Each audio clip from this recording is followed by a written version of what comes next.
talent visa law to stay with them in Cardiff. Could I thank the honourable gentleman for his question. I suspect many members have got similar examples of where there are people who have sadly slipped through the net or in a difficult position. I absolutely give him assurance, as I know the Home Secretary will, that we will look at each and every one of those individual cases and hopefully deliver him the answer that he needs. Sir Lane Saxby. Thank you, Mr. Speaker. Question 11, please. Minister. Mr. Speaker, the UK Government is committed to supporting the development of the floating offshore wind industry in Wales, with £116 million of funding available for floating offshore wind ports and factories across the UK. This funding will ensure that Wales capitalises on the huge opportunities which floating offshore wind in the Celtic Sea presents. Lane Saxby.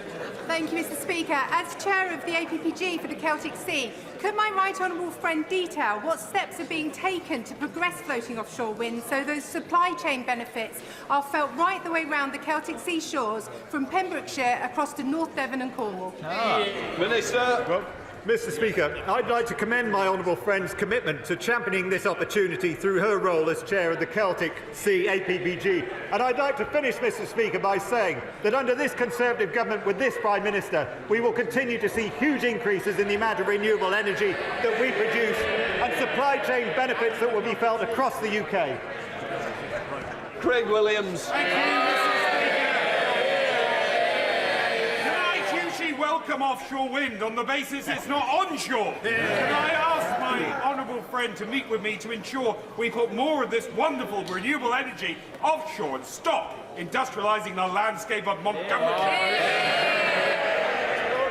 Mr. Speaker, it's always a pleasure to meet with my honourable friend, and I can assure him that this Conservative government will continue to support floating offshore wind in a way that will have the support of the public. Before we come to Prime Minister's questions, I would like to point out the British Sign Language interpretation of proceedings is available to watch on Parliament Live TV. We now start with questions to the Prime Minister. Ellen Hayes. Question number 1, Mr. Speaker. Prime Minister. Mr. Speaker, this morning I had meetings with ministerial colleagues and others. In addition to my duties in this House, I shall have further such meetings later today. Ellen Hayes. Thank you, Mr. Speaker. The degrading strip search of child Q 2 years ago in a school that should have been a safe place at the hands of police officers who she should have been able to trust has caused anger and distress across the country. On Monday, the policing minister failed to answer 4 separate questions in this chamber, asking when he first knew about child Q and what urgent action he took in response. So I asked the Prime Minister, when did he first hear about the strip search of child Q in her school, and whether he believes that the characteristic dither and delay of his government in responding to this appalling case is remotely acceptable when it comes to the safety of children. Mr. Speaker, I think that is a completely ridiculous characterisation of the response of the government, because of course, the reports of this incident are deeply distressing and deeply concerning. Everybody shares her feelings about that, Mr. Speaker. But the Metropolitan Police have rightly apologised, and the IOPC is investigating, and for that reason, it would not be right to comment further. Sir Oliver Hill. Thank you, Mr. Speaker. People across North East Hertfordshire are coming together to provide support and refuge to families fleeing the invasion in Ukraine. The Baldock and District Action Committee are about to welcome 4 families to our community. And doesn't he agree with me that this shows the open-hearted generosity of the British people? And will he continue to do all that he can with the Refugees Minister to make this process as simple and speedy as possible? Minister. I thank my honourable friend, and I also thank all those involved in the 2 big schemes that we have now for welcoming people from Ukraine. And the Homes for Ukraine scheme is now open. I think about 40,000 have already applied. 150,000 homes across this country, families across this country have said they want to welcome Ukrainians. That's a fantastic thing. I thank Baldock and District for helping to lead the way. We now come to the Leader of the Opposition, Keir Starmer. Thank you, Mr. Speaker. 800 loyal British workers fired over Zoom, instantly replaced by foreign agency workers shipped in on less than the minimum wage. If the Prime Minister can't stop that, what's the point of his government? Prime Minister. Well, Mr. Speaker, we condemn the callous behaviour of P&O, and I think that it is no way to treat hard-working employees, and I can tell him that we will not sit by, Mr. Speaker, because under Section 194 of the Trades Union and Labour Relations Act of 1992, it looks to me, Mr. Speaker, as though the company concerned has broken the law. And we will be taking action, therefore, and we will be encouraging workers themselves to take action under the 1996 Employment Rights Act. Both acts, Mr. Speaker, passed by Conservative governments. And if the company is found guilty, then they face fines running into millions of pounds, Mr. Speaker. And in addition, we will be taking steps to protect all mariners who are working in UK waters and ensure that they are all paid the living wage, Mr. Speaker. Keir Starmer. Mr. Speaker, when Owen Paterson was on the ropes, the Prime Minister was prepared to rip up the entire rulebook to save his jobs. P&O workers want him to show the same fight in relation to them. The government had advance warning of these mass sackings. A memo was sent to the Transport Secretary and to the Prime Minister's office, but they didn't lift a finger to stop them. Did the Prime Minister not understand the memo, or did he just not bother to read it? Prime Minister. I think what the right honourable gentleman needs to rip up, Mr. Speaker, is his pre-scripted questions. Because I've just answered the question, and the point at issue, Mr. Speaker, is whether or not the government was properly notified, and it's not about what happens the previous evening. I knew about it on the Thursday it became public, but the company concerned has a duty to notify the government 45 days, Mr. Speaker, before they take action of that kind. That is why we're taking the action that we are to protect hard-working people, and what we're also doing, by the way, Mr. Speaker, this month is lifting the living wage for all workers across our country by another £1,000, so it's up £5,000 since 2015. Keir Starmer. I think the Prime Minister just said he knew about it on the day. Yeah. I take it from that answer the Prime Minister didn't read his WhatsApp briefing.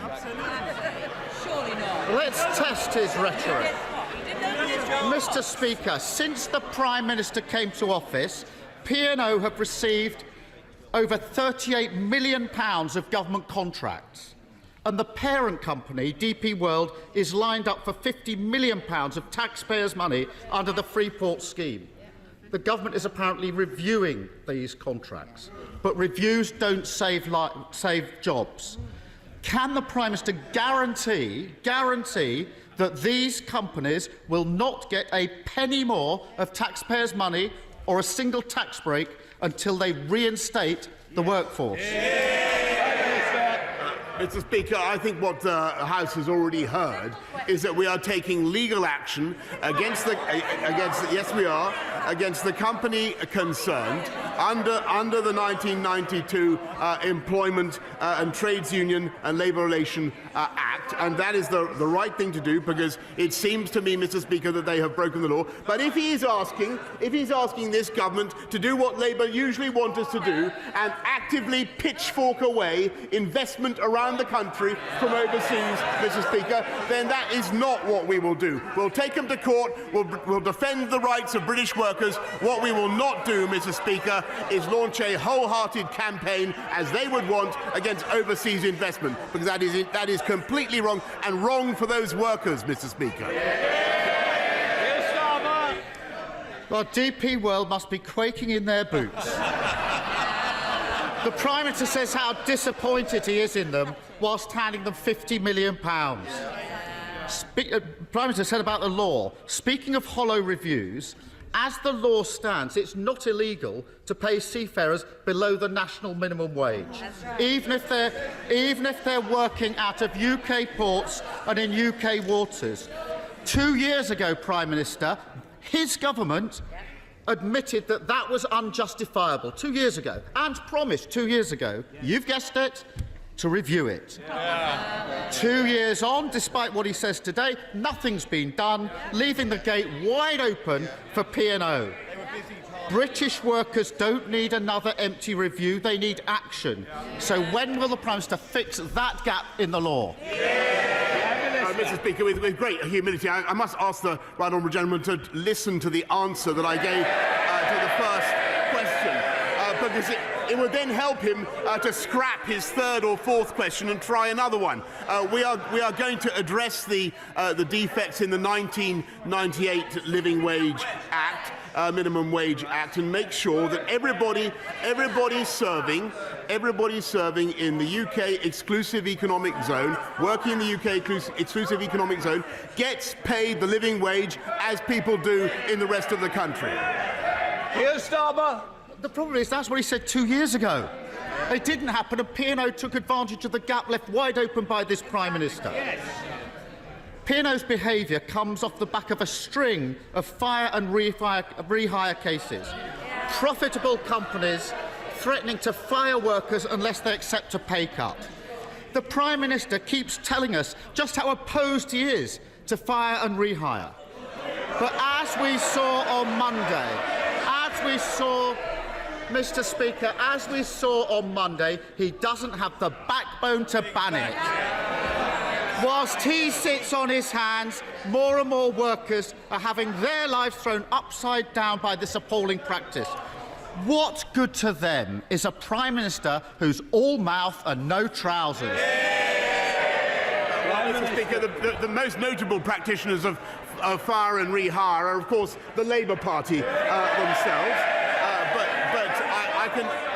He may be interested. He may be interested to know we will be vindicating the rights of British workers, UK employees under UK law. But the law that the P&O, the company themselves, are allegedly relying on was introduced, I can tell him, as a result of EU directives. Never forget, Mr. Speaker. And he may not like it. That's the reality. He would have kept us unable to change it, unable to get out of it. He would have made it impossible for us to protect UK employees in the way that we're going to do. But what we're doing, Mr. Speaker, above all, is ensuring that workers in this country have the best protection of all, which is a job, Mr. Speaker. And under this government, thanks to the steps that we have taken, thanks to the stewardship of the economy by my right honourable friend, which you'll be hearing about in a little bit more, Mr. Speaker, we have people in payroll employment, 600,000 more of them than before the pandemic began. Keir Starmer. He can complain all he likes, but on Monday he ordered all of his lot to abstain on a vote to ban fire and rehire. Exactly. And they all did. And then, Mr. Speaker, to add insult to injury, after the vote, his party posted a message saying that, where possible, they will look to find P&O workers new jobs. Pathetic. They don't want new jobs. They want their old jobs back. They don't want a Prime Minister hoisting the white flag. They want him to fight for their livelihoods. 82,000 seafarers in this country. I've spoken to dockers, engineers, deckhands and sailors. They're all worried about what this means for them. This morning, one of them said to me, if P&O can get away with this, other companies will get rid of us too and replace us with cheap labour from abroad. Why does the Prime Minister think that they will take a crumb of comfort from his half-assed bluster and waffle today? Mr. Speaker, P&O plainly aren't going to get away with it any more than any other company that treats its employees in that scandalous way, Mr. Speaker. And this is a historic moment for this country, actually, because it's now 2 years since 2 years to the day that we went into lockdown. And that plunged this country into the biggest, deepest loss of output that we've seen in our lifetimes. And thanks to the Chancellor, who protected the economy, who protected jobs, who protected companies, we've now been able to come out faster and more effectively than any other comparable economy. We have unemployment back down to 3.9%. We have 600,000 more people on the payroll, Mr. Speaker. And the best assurance we can give workers around the country is that the economy is now bigger than it was before the pandemic began. And we will continue to get the big calls right, as we got the big calls right during the pandemic. They got the big calls wrong. They would do absolutely nothing to protect workers, let alone P&O workers, Mr. Speaker, because not only would they have kept us in lockdown and kept those ships in port, Mr. Speaker, unable to move, that's the reality, kept those ships in port, but, Mr. Speaker, there has never been a Labour government that left office with unemployment lower than when they began. That is the reality, and that's their record on jobs.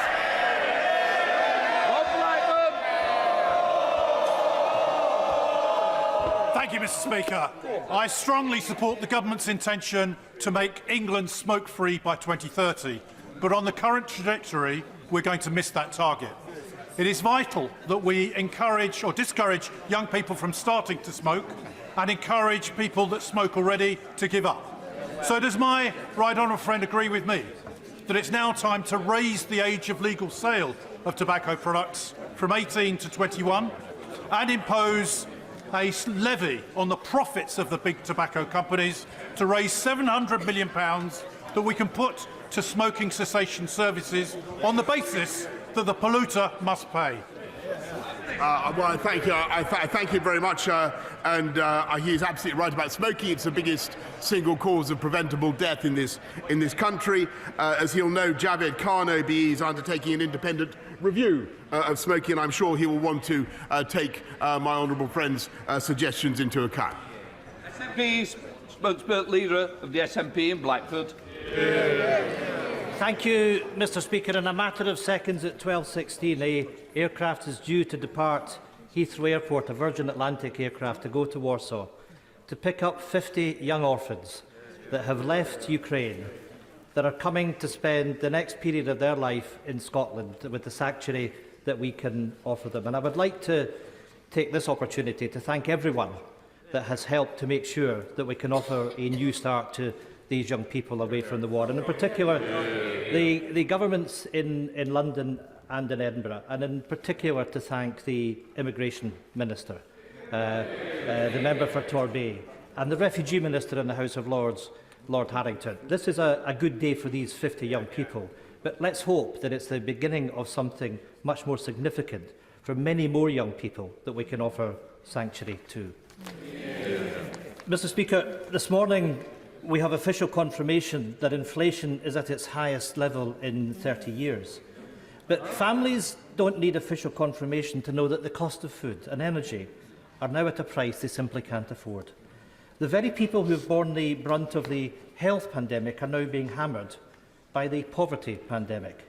This is not just a cost of living crisis, this is an emergency.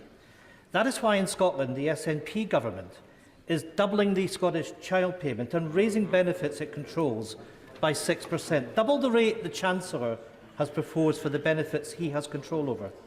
So this is a very simple question for the Prime Minister. If he truly understands that this is an emergency, will he match the Scottish Government's commitment and lift all benefits by 6%? Prime Minister. I thank him very much. And we will recognise the inflation, global inflation, is causing a real cost of living crisis, not just here but around the world. In the US, inflation is now running at more than 8%, where at the levels in other European countries. We're doing everything we can to help people. The Chancellor's put another £9.1 billion into reducing the cost of energy for families. But I don't know quite what he's shouting out, Mr. Speaker, but we want to do more. and Scotland, I can tell him, is in the lead in helping this country to solve its energy problems, not just with more offshore wind, Mr. Speaker, but by abandoning the phobia of our own hydrocarbons, which I think are going to be vital for transition and avoid us being blackmailed by Putin's Russia. And on his point about the orphans, Mr. Speaker, I'm grateful to him for his efforts. I thank him, and it's another example, if I may say, without embarrassing him further, of the burgeoning cooperation between us. Well, of course, Mr. Speaker, we want to make sure we open our doors in Scotland and welcome refugees, that we have that generosity of spirit, but we'll leave that there for now. Can I say to the Prime Minister that inflation is at 6% and increasing? We need to make sure that those the most vulnerable have that increase in benefits that they need in order to pay for fuel. And the Chancellor needs to ditch the official photographer and listen to Martin Lewis. Family finances are at breaking point. They can't tighten their budgets anymore. These families have no room for manoeuvre. But the truth is that the Chancellor does. Lower borrowing and increased taxes means that he's sitting with £20 billion to spend today. But instead, this Chancellor is making a political choice, the choice to push people further into hardship by hiking taxes, cutting universal credit and giving companies free rein to slash workers' pay through fire and rehire. So the test for the Prime Minister is this. Will the government use the full £20 billion they are sitting on to scrap the national insurance tax hike and put money into people's pockets? Or will we simply make this Tory poverty pandemic even worse? Prime Minister. Right, well, I just advise Mystic Meg over here that he has only 10 minutes to wait before he'll have the answer to that question, Mr. Speaker. Ian Sturdy. Thank you, Mr. Speaker. I warmly welcome the improvements to our national Ukraine refugee response. But in the weeks since these improved measures, numbers fleeing Putin's invasion have sadly doubled to 3.5 million and are expected to go even higher. So does the Prime Minister agree our response must still move much, much faster, with a shift to processing applications in the UK, cutting the red tape and bureaucracy, so we can match the scale of Europe's worst humanitarian crisis since the Second World War? Prime Minister. Mr. Speaker, I think he's right that we are going to see many more people coming here, and he's right that the instincts of this country are to be as generous as possible, and that's why we've made sure that applications can now be processed online very quickly, Mr. Speaker, so people can come here with their passports. And under the family reunion scheme alone, I think the numbers are now running in excess of 16,000 people coming here. Kenny McCusker. Thank you, Mr. Speaker. Whilst Ofgem can cap rising gas and electricity bills, other fuels such as heating oil, LPG and solid fuel remain unregulated. Many households in rural Scotland depend on such fuels. There are also areas awash with energy, both on and offshore, yet with huge and rising numbers in fuel poverty. Will the Prime Minister regulate and cap such fuels to alleviate hardship and end the perversity of energy-rich Scotland but fuel-poor Scots? Well, I thank him very much, and I think he's right that energy-rich Scotland and the hydrocarbons that we have in this country should be used to help the British people, and that we shouldn't be needlessly reliant on oil and gas from Putin's Russia. And I think that's the policy of Alba, and unfortunately it's not yet the policy of the SNP. Jason McCartney. Thank you, Mr. Speaker. I'm so proud to represent a vibrant Ukrainian community in Huddersfield and Colne Valley. And this Friday at the Ukrainian Club in Huddersfield, they'll be collecting medical supply donations to send to Ukraine and the surrounding nations. Will the Prime Minister join me in thanking all of our community in West Yorkshire who have rallied round their Ukrainian neighbours and friends, and also continue to put the UK at the forefront of donations of not only humanitarian and medical supplies, but also the military aid that is allowing the Ukrainian people to fight so bravely against Putin and his cronies. Prime Minister. I thank you very much. I thank the Ukrainian community in Yorkshire for everything they're doing. Of course, the Ukrainian communities up and down the country, and the people of this country as a whole. I am proud that we are the biggest bilateral donor, I think, other than the United States, in aid to Ukraine. And yes, I'm also proud, as I know the whole House is, of the work that is being done continuously to give the Ukrainians the tools they need to defend themselves. Graham Stringer. Mr. Speaker, the Football Association are refusing to move the semi-final between Liverpool and Manchester City from Wembley. There are no trains from the northwest that day, which means 50 or 60,000 people will have to go by road. Bad for the fans, bad for the environment. Unfortunately, this is typical of the insensitivity of the FA, who think that fit and proper people to run our football clubs are Russian kleptocrats and people who are wanted for human rights abuses. Does the Prime Minister agree with me that now is the time to legislate to set up an independent regulator for football with fan involvement? Prime Minister. I thank you very much. I'm not going to comment on the travel arrangements for the particular match, though the deputy leader of the Labour Party shouts for me to secure her a train. I'm sure that everybody has heard the FA will have heard the message that he's given. But what I can say, Mr. Speaker, is I do agree with my honourable friend who's just conducted a review on the matter.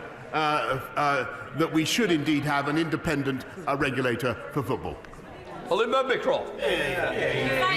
Mr. Speaker. My right honourable friend, the Prime Minister, is a great champion for steel, and we've just had brilliant news on the removal of the US steel tariffs. Will he reaffirm the commitment he made at the dispatch box on the 31st of January that the Chancellor will bring forward a package of measures on our steel energy costs? And if the Chancellor isn't able to make good on that commitment today, will he ensure he does so as soon as he can? Prime Minister.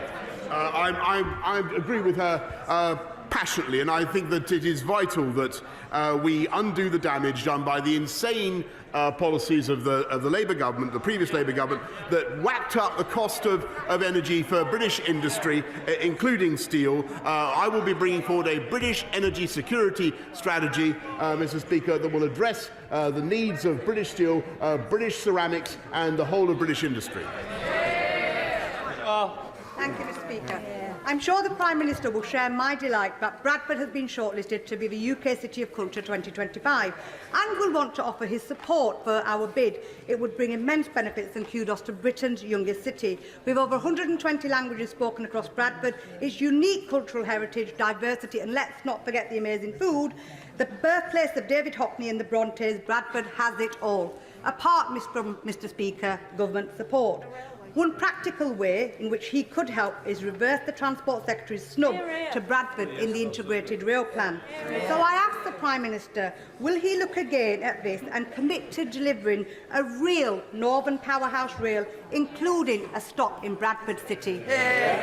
Prime Minister. Mr. Speaker, I congratulate Bradford on being shortlisted in the way that that wonderful city has been, but I think she's wrong about what the Integrated Rail Plan said, because already it's committing to cut the journey times, just from memory, from Leeds to Bradford from 20 minutes to 12 minutes, if I remember correctly. And Mr. Speaker, we are continuing to look at ways of making sure that high-speed rail goes direct to Bradford. Alan Kern. Thank you, Mr. Speaker. The horrifying events in Ukraine must be central to our focus, and we should do all possible to stand together in support. A war in Europe also has challenging domestic outcomes, with higher energy costs, rising food prices, and effects on supplies and inflation and across the economy in general. Does the Prime Minister agree with me that this is a time where we need to come together as a nation, and anyone seeking to weaponise Putin's deliberate and calculated consequences of the war will only undermine the unity of our nation at a time when Europe is in crisis. Prime Minister. I thank my right honourable friend very much for what he has said, and I think that one of the most important things that has confounded Vladimir Putin has not only been the resistance of the Ukrainians, the heroic resistance of the Ukrainians, but the unity of the rest of the world, and I must say so far the relative unity, the important unity of this House. Rebecca Long-Bailey. Thank you, Mr. Speaker. The Prime Minister has been very supportive of nuclear testing veterans, so I'm sure he will be shocked that today the Mirror has uncovered 140 pages of data previously hidden in a footnote of a 1988 government report. There's now concern that the High Court and this House may have been inadvertently misinformed in 2008 when told that only 159 men in UK nuclear weapons tests were exposed to dangerous radiation, when today's data shows exposure numbers were actually 2,314. Will he urgently investigate this and arrange to meet personally in Downing Street with my constituent, her granddad and other nuclear testing veterans to bring an end to this national scandal? Prime Minister. Well, I thank the honourable member very much for bringing those facts, new facts, to the attention of the House, and I know that my office has already been in touch with the group concerned to make sure that we have a proper meeting, and I hope very much that she will be there and we'll be able to discuss all the issues that she's raised. Percy. Thank you, Mr. Speaker. Can I begin by thanking the Government and the Home Secretary, in particular as Chair of the APPG on surrogacy, for her work to bring Ukrainian surrogates to safety here. Sadly, in my role as Chair of the APPG on anti-Semitism, the news isn't so positive. We heard from Jewish students recently who are suffering record anti-Semitic attacks on university campuses, including allegations of them being marked down by their own professors. This is completely outrageous, and you would expect the NUS to be on their side, but instead of helping those students, the NUS has been inviting somebody who is engaged in anti-Semitic conspiracy theories, a rapper, to a conference. Can the Prime Minister do everything in his power to ensure campuses are a safe place for British Jewish students? Prime Minister. Well, Mr. Speaker, I think that our universities for far too long have been tolerant of casual or indeed systematic anti-Semitism, and that's why it is very important that we now have, and I hope that everybody understands the need for change and for rapid and irreversible change, but it's also important that we have an anti-Semitism task force devoted to rooting out anti-Semitism in education at all levels. Mary Kelly-Foy. Thank you, Mr. Speaker. Last week, the government did nothing to stop P&O ferries sacking 800 seafarers on the spot. On the same day, the Work and Pensions Minister was forced to come to the House to announce over 1,100 DWP job losses and 42 centre closures, risking a further 7,000 jobs, including 1,300 in the North East. Working people are once again being hammered by this government in the middle of a cost of living crisis, causing genuine suffering.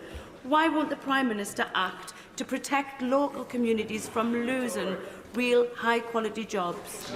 Prime Minister. Well, Mr. Speaker, I renew my sympathies with the case of with the P&O workers, and I've explained to the House what we're doing, and we will. But what we're also doing, Mr. Speaker, is helping the workforce up and down the country to get the coaching they need. We've doubled the number of work coaches, Mr. Speaker, and what we're seeing is employment climbing. We're seeing vacancies growing. Mr. Speaker, we are helping this country into work, and that's what Conservatives do. Steve Bryan. Go about their lives or even get to work because their driving licences are stuck at the DVLA. Would the Prime Minister make it clear at the dispatch box that the service from the agency falls significantly below what we expect? And would he ask the Transport Secretary to meet with me and any other member of this House? I think we may need a big room to explain how we can help them out of the hole they've put themselves in. Absolutely. Prime Minister. Yes, Mr. Speaker. I think, like everybody in this House, I've read some surprising things about what's been going on at the DVLA. I do think that we need to make sure that they're given every possible encouragement and support to expedite the supply of driving licences to the people of this country. Weston. Thank you, Mr. Speaker. It's nice to see the Prime Minister back. I missed him last week. Fantasy Castle, perhaps Snow White 2. Certainly girls, girls, girls were promised at a party. Less burlesque, more Berlusconi. According to a former minister, it seems the Prime Minister has been entertained at these bunga bunga parties, hosted by his close friend, a Russian oligarch. Given his many weaknesses, could leave him open to blackmail. Why does the Prime Minister think that MI6... Why does the Prime Minister think that MI6 may not entirely trust him? Well, Mr. Speaker, I'm afraid I missed. Last week I wasn't here to benefit from one of his elaborately confected questions. I admire his style, Mr. Speaker. I'm afraid I simply failed to detect any crouton of substance in the minestrone of nonsense that he just spoke of.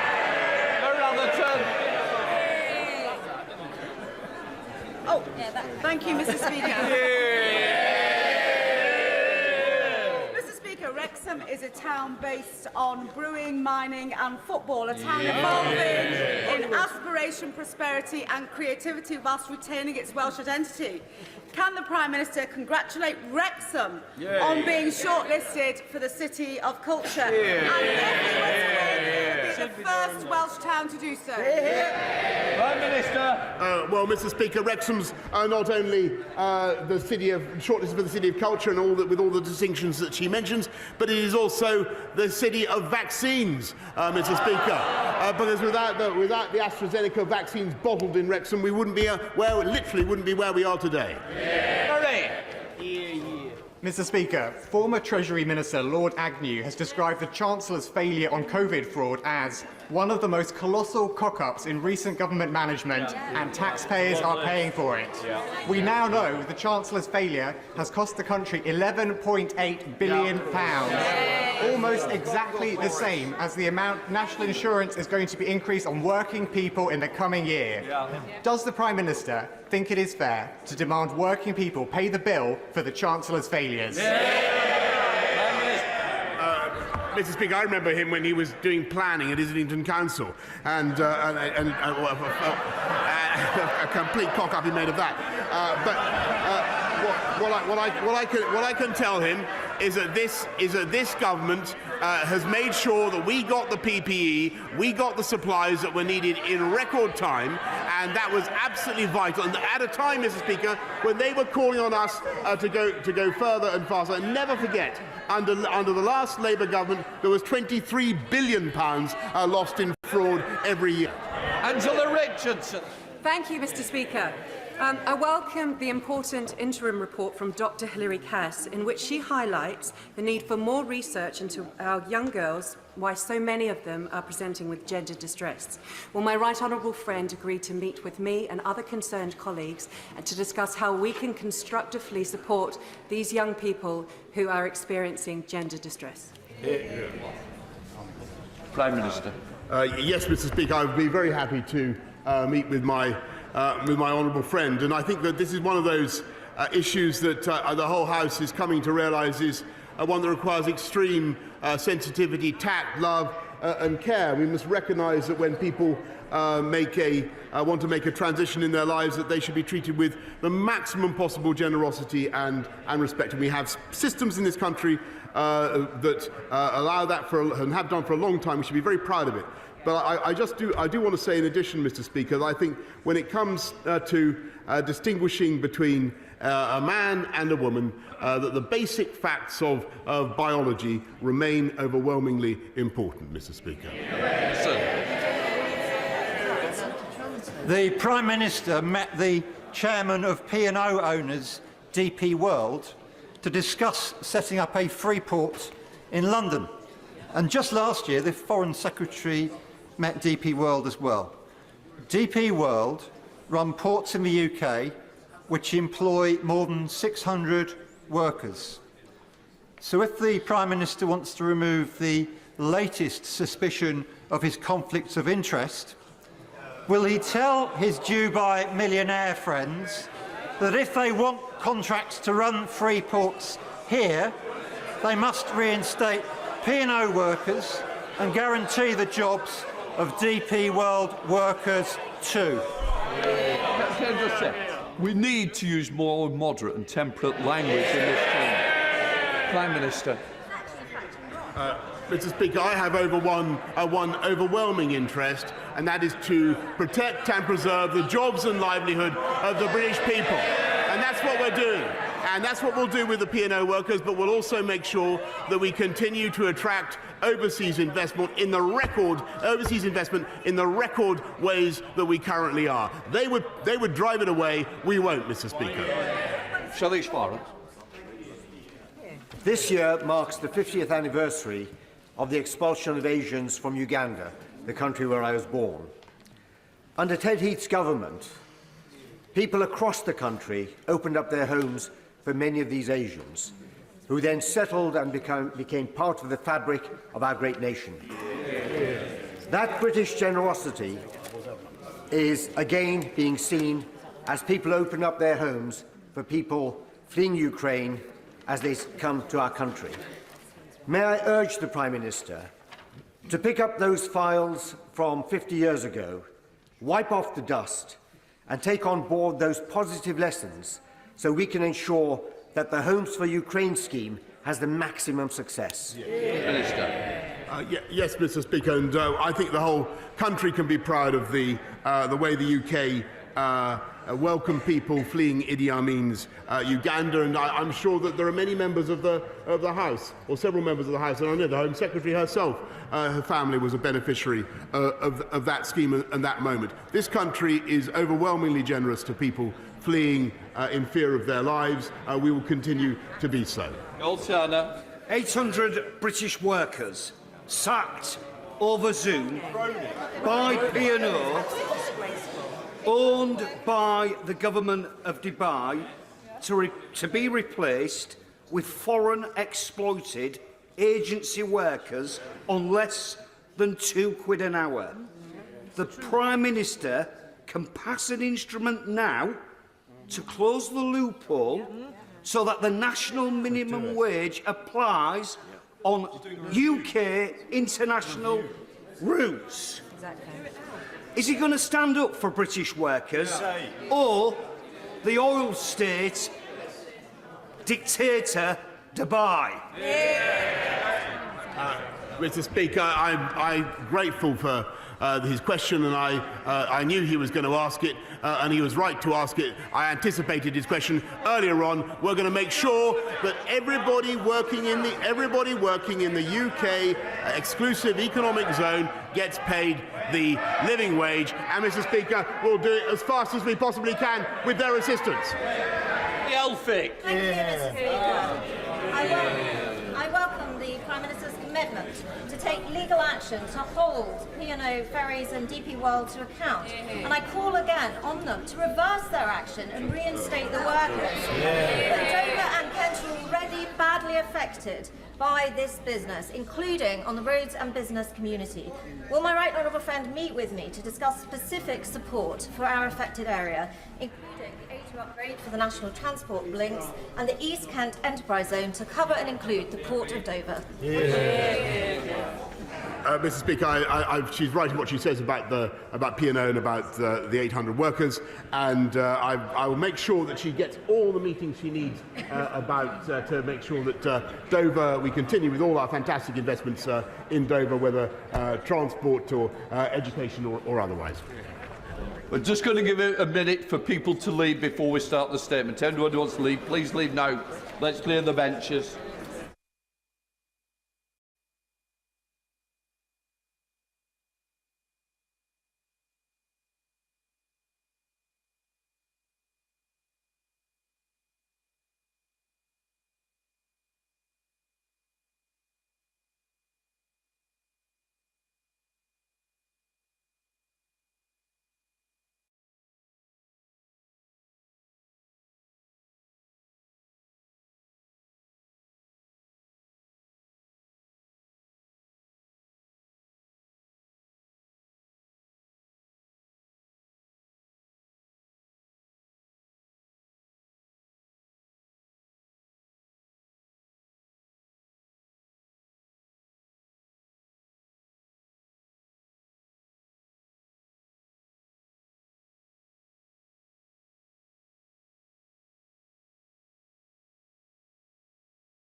I now call the Chancellor of the Exchequer, Rishi Sunak.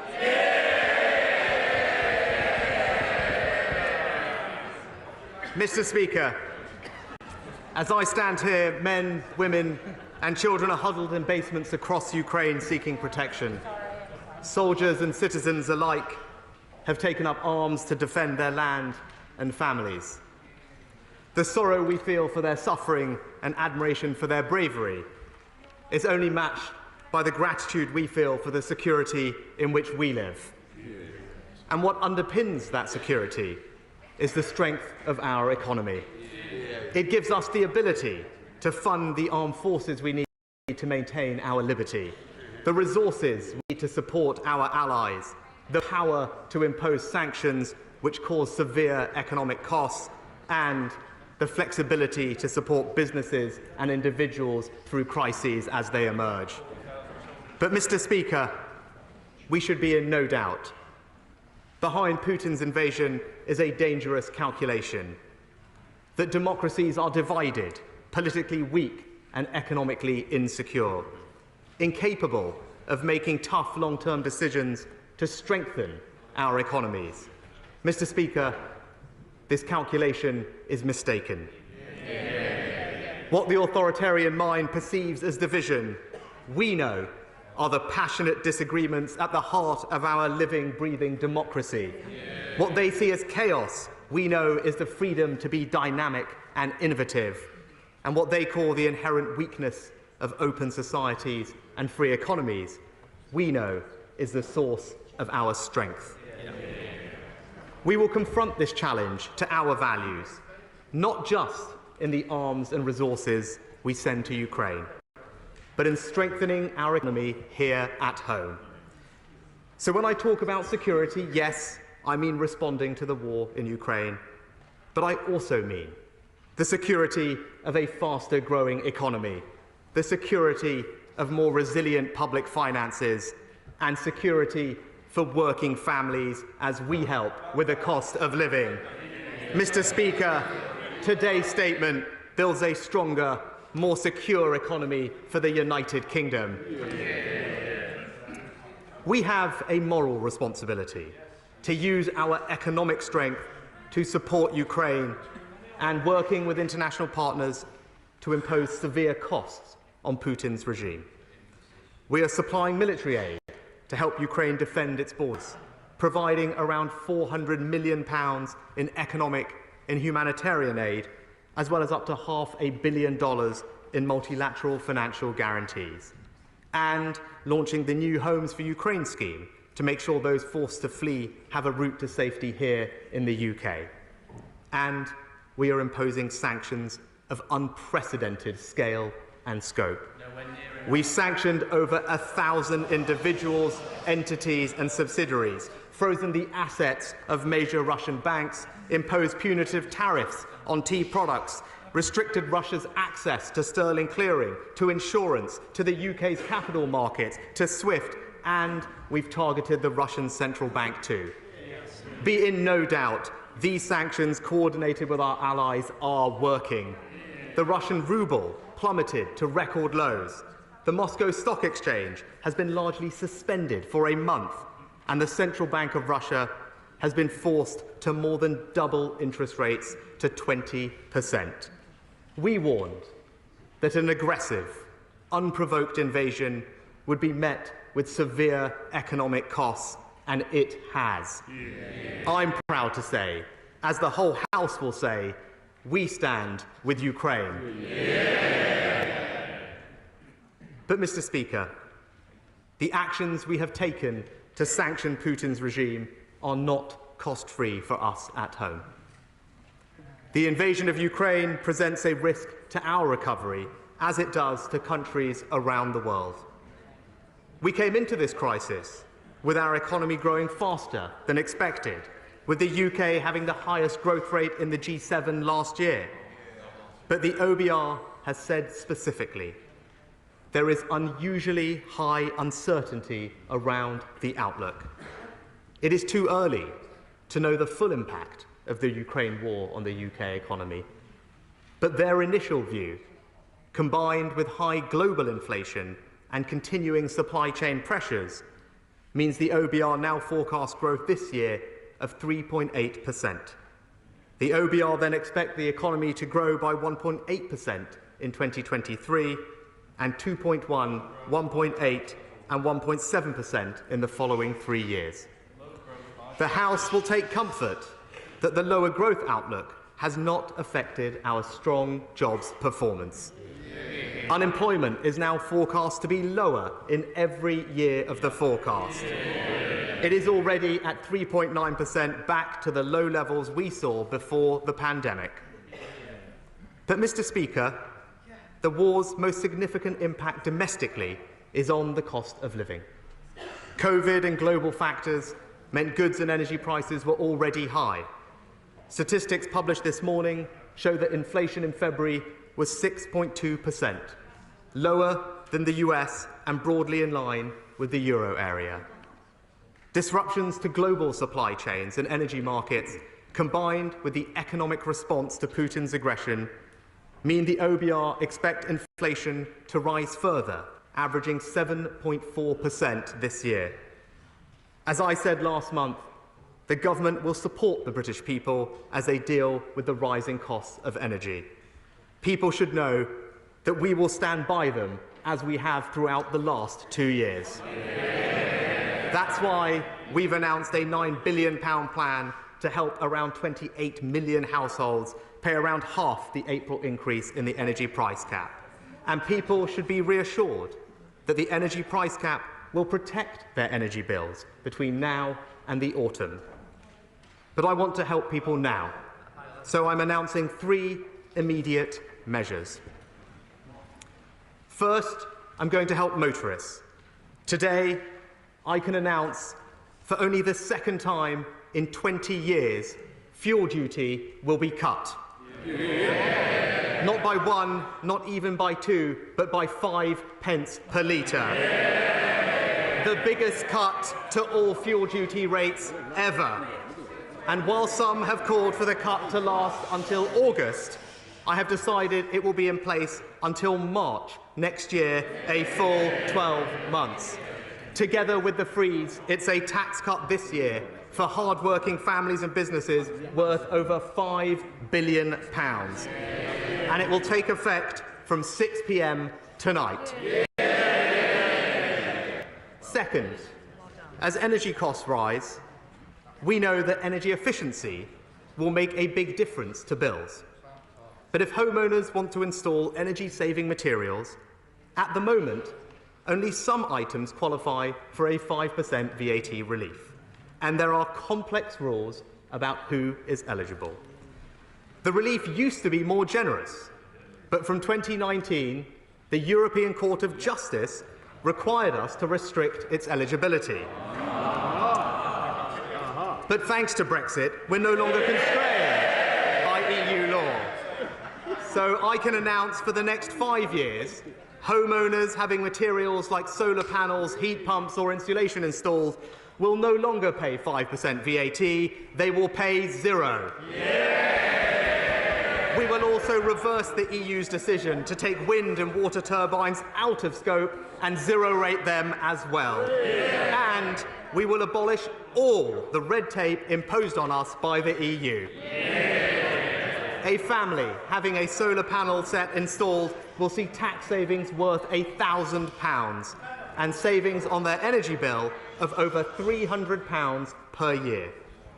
And, Mr. Speaker, this policy highlights the deficiencies in the Northern Ireland Protocol, because we won't immediately be able to apply it to Northern Ireland. But we will be raising it with the Commission as a matter of urgency. And I want to reassure members from Northern Ireland that the Executive will receive a Barnett share of the value of the relief until it can be introduced UK-wide. And the Prime Minister will bring forward further measures to reinforce our long-term energy security in the coming weeks. And finally, I want to do more to help our most vulnerable households with rising costs. They need targeted support. So I am doubling the Household Support Fund to £1 billion with £500 million of new funding Local authorities, Mr. Speaker, are best placed to help those in need in their local areas, and they will receive this funding from April. Mr. Speaker, we can only afford to provide this extra support because of our stronger economy and the tough but responsible decisions we've taken to rebuild our fiscal resilience. Today's forecasts confirm, even after the measures I'm announcing today, we are meeting all our fiscal rules. Underlying debt is expected to fall steadily from 83.5% of GDP in 2022-23 to 79.8% in 26-27. Borrowing as a percentage of GDP is 5.4% this year, 3.9% next year, then 1.9%, 1.3%, 1.2% and 1.1% in the following years. At a time when the OBR have said that our fiscal headroom could be wiped out by relatively small changes to the economic outlook, it is right that the central fiscal judgment I am making today is to meet our fiscal rules with a margin of safety. The OBR have not accounted for the full impacts of the war in Ukraine, and we should be prepared for the economy and public finances to worsen potentially significantly. And the cost of borrowing is continuing to rise. In the next financial year, we are forecast to spend £83 billion on debt interest, the highest on record, and almost 4 times the amount we spent last year. That's why, Mr. Speaker, we have already taken difficult decisions with the public finances, and that's why we will continue to weigh carefully calls for additional public spending. More borrowing is not cost or risk-free. I said it last autumn, and I say it again today. Borrowing down, debt down. Only the Conservatives can be trusted with taxpayers' money.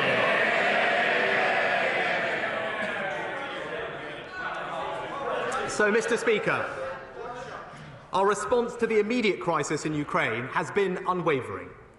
But we must be equally bold in response to the deeper and more fundamental challenge Putin poses to our values. We must show the world that freedom and democracy remain the best route to peace, prosperity and happiness. We will do so by strengthening our economy here at home. To that end, we are helping families with the cost of living, creating the conditions for accelerated growth and productivity, and making sure the proceeds of growth are shared fairly. That is not the work of any one statement, but it does begin today, and with one of our most important levers, the tax system. I told the House last autumn my overarching ambition was to reduce taxes by the end of this Parliament. And we will do so in a way that is responsible and sustainable. Today, I am publishing a tax plan. We will take a principled approach to cutting taxes, maintaining space against our fiscal rules, as I have done today, continuing to be disciplined, with the first call on any extra resources being lower taxes, not higher spending, and of course, carefully considering the broader macroeconomic outlook. With those principles in mind, our new tax plan will build a stronger economy by reducing and reforming taxes over this Parliament in 3 ways. First, we will help families with the cost of living. Second, we will create the conditions for higher growth. And third, we will share the proceeds of growth fairly, ensuring people are left with more of their own money. Let me take each in turn. Mr. Speaker, there is now a dedicated funding source for the country's top priority, the NHS and social care, providing funding over the long term as demand grows, with every penny going straight to health and care. If it goes, then so does the funding, and that funding is needed now, especially as my right honourable friend, the Health Secretary's plans to reform healthcare will ensure every pound of taxpayers' money is well spent. When I said when I said the Conservatives were the party of public services, the party of the NHS, I didn't just mean when it was easy. It is a total commitment. So it is right that the health and care levy stays, but a long-term funding solution for the NHS and social care is not incompatible with reducing taxes on working families. Over the last decade, it has been a Conservative mission to promote tax cuts for working people and simplify the system. That's why Conservative-led governments raised the income tax personal allowance from £6,500 in 2010 to the new level of £12,570. But the equivalent thresholds in national insurance, which define how much people can earn NICS-free, are still around £3,000 less. Now, the Prime Minister pledged in the 2019 election we would increase those thresholds. We made a big step towards that goal in my first budget in 2020, increasing the national insurance threshold to £9,500. Today, we take the next step. Our current plan is to increase the NICS threshold this year by £300. But I'm not going to do that, Mr. Speaker. I'm going to increase it by the full £3,000.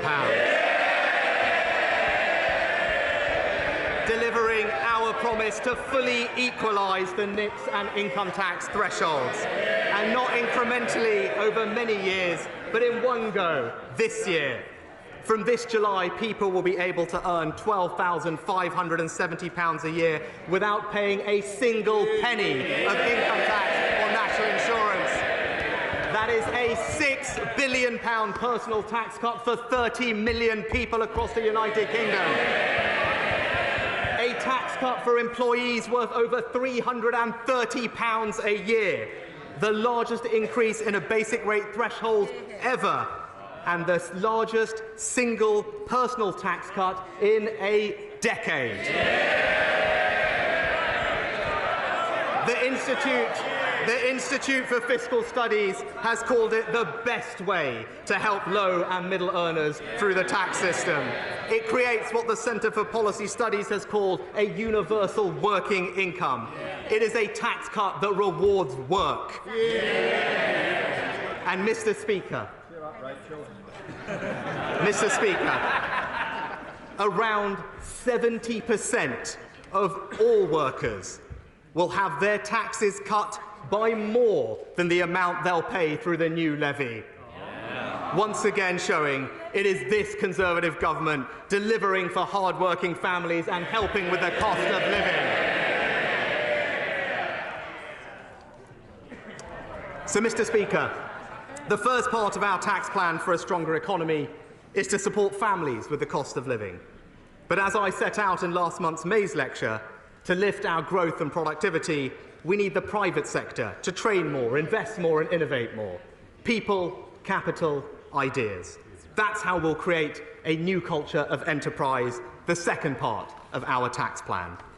The plan sets out tax-cutting options on business investment and innovation, with final decisions to be announced in the autumn budget. But these are significant and complex questions, so we will work with businesses over the summer to get the answers right. Let me explain to the House the direction of travel. First, people. We lag international peers in adult technical skills. Just 18% of 25 to 64-year-olds hold vocational qualifications, a third lower than the OECD average.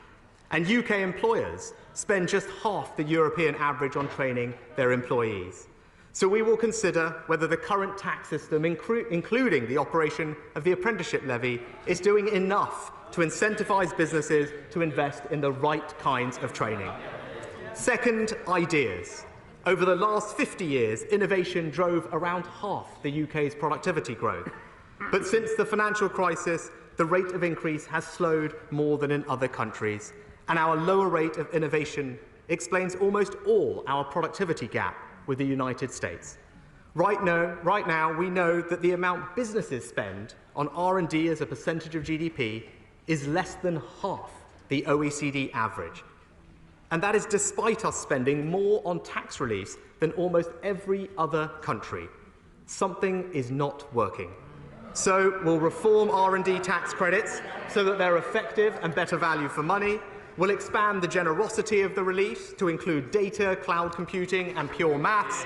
And we'll consider in the autumn whether to make the R&D expenditure credit more generous.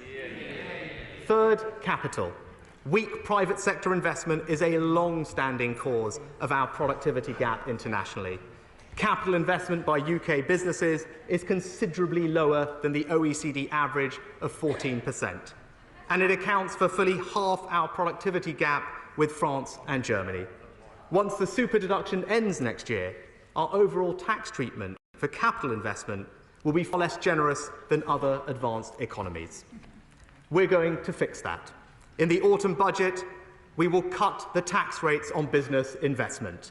And I look forward to discussing the best ways to do that with businesses. People, capital, ideas.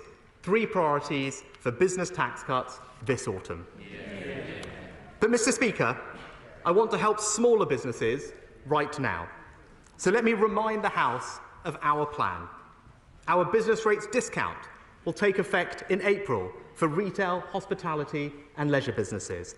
They will get a 50% discount on their business rates bill up to £110,000.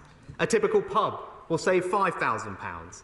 That's a tax cut for hundreds of thousands of small businesses worth £1.7 billion, taking effect in just a week's time. Our Help to Grow management scheme offers businesses mini MBAs, 90% funded by government, a benefit worth several £1,000s. Help to Grow Digital gives businesses a 50% discount on buying new software, up to £5,000. We've also increased the annual investment allowance to £1 million so that small and medium-sized businesses will feel the benefit of full expensing. But, Mr. Speaker, I want to respond to the specific calls from small businesses with one further announcement today. The employment allowance cuts small businesses' tax bills, making it cheaper to employ workers. In my first budget 2 years ago, I increased that allowance. Today, I'm going further. From April, the employment allowance will increase to £5,000. That's a new tax cut worth up to £1,000 for 500,000 small businesses starting in just 2 weeks' time. So, Mr. Speaker, future tax cuts on business investment and innovation, a business rates discount worth £1.7 billion, Help to Grow schemes worth thousands of pounds per business, an annual investment allowance worth up to £1 million, and a new tax cut on the cost of employment worth £1,000 per company. Once again, Mr. Speaker, it is this Conservative government delivering for British business.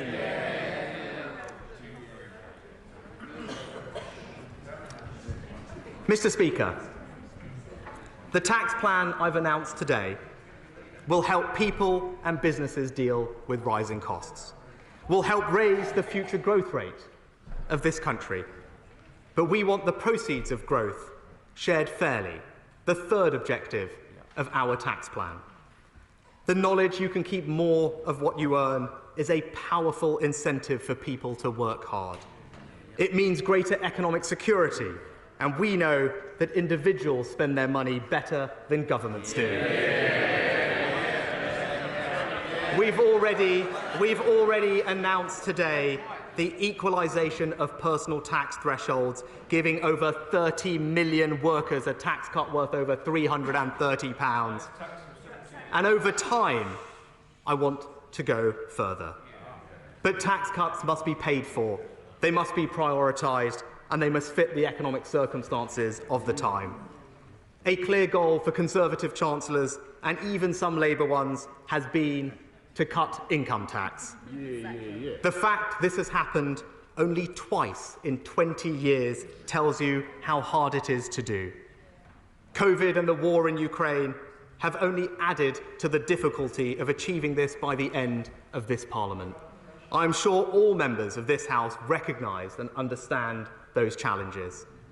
It would clearly be irresponsible to meet this ambition this year, and yet I refuse to let that ambition wither and drift. By 2024, the OBR currently expect inflation to be back under control, debt falling sustainably, and the economy growing. Our fiscal rules are met with a clear margin of safety.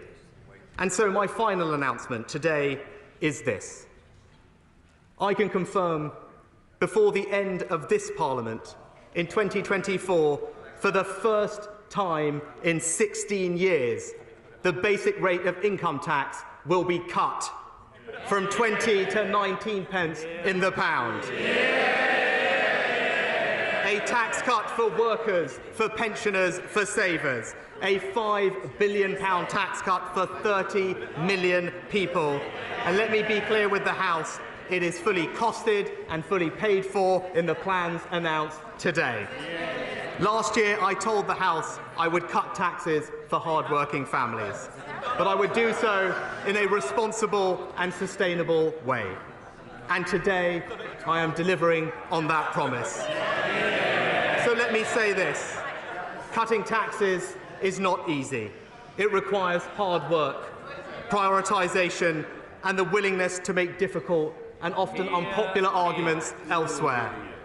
It is only because this government has been prepared to make those difficult but responsible choices to fix our public finances that I can stand here and tell this House that not only are taxes being cut, but the debt is also falling whilst public spending is increasing.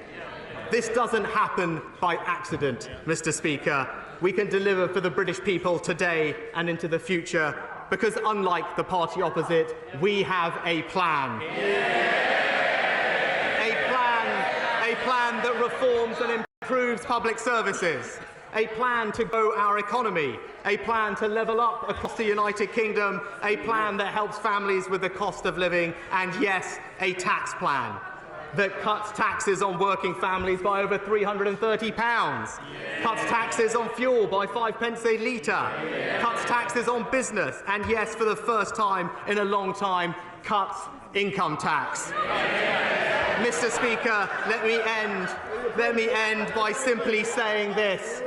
My tax plan delivers the biggest net cut to personal taxes in over a quarter of a century, and I commend it to this House.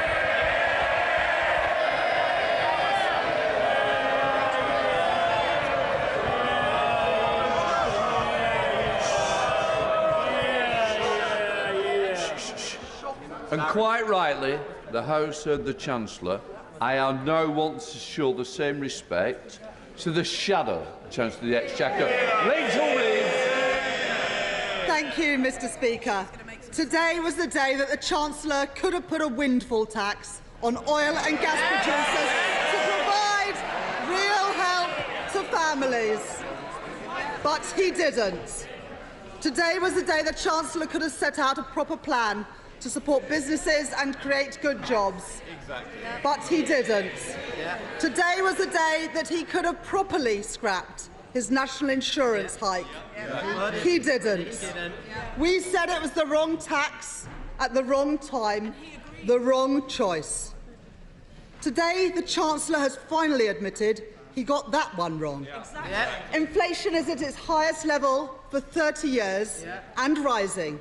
Energy prices at record highs. Yeah. People are worried sick. Yeah. For all his words, it is clear that the Chancellor does not understand the scale of the challenge. Exactly. He talks about providing security for working families, but his choices are making the cost of living crisis worse, not better. Mr. Speaker, the situation following Putin's criminal assault on Ukraine remains gravely serious. Just 1 month after the invasion, so much has changed, with repercussions for years to come.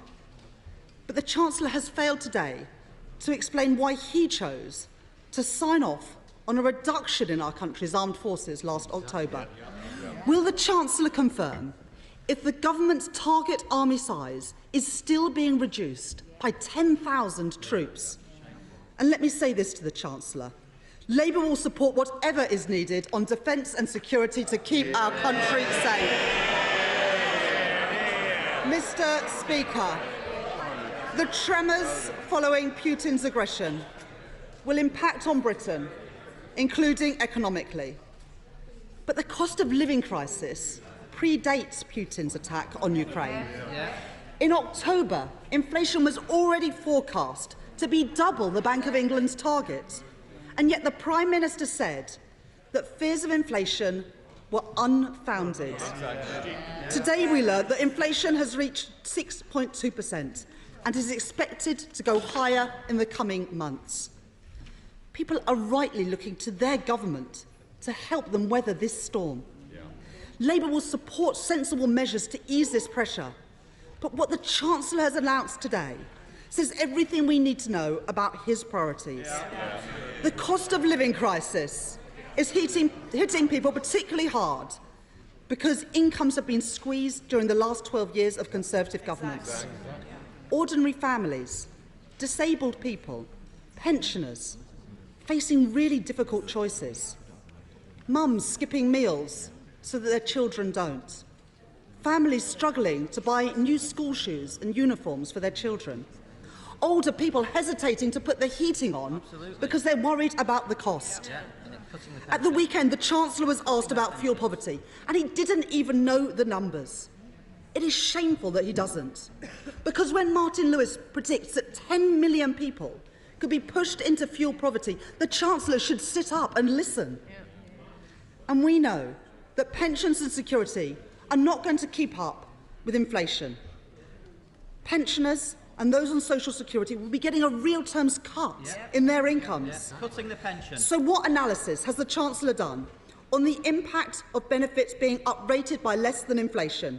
How many more children and pensioners will drift into poverty because of the choices of this government? Cutting the pension. And who does the Chancellor prioritise? He continues to defend the record profits of oil and gas producers, who themselves admit that they have more money than they know what to do with. BP describes this crisis as a cash machine for them, but it is British people who are paying out. And it is deeply regrettable that the SNP have joined the Tories in wanting to shield oil and gas producers from Labour's progressive measures. When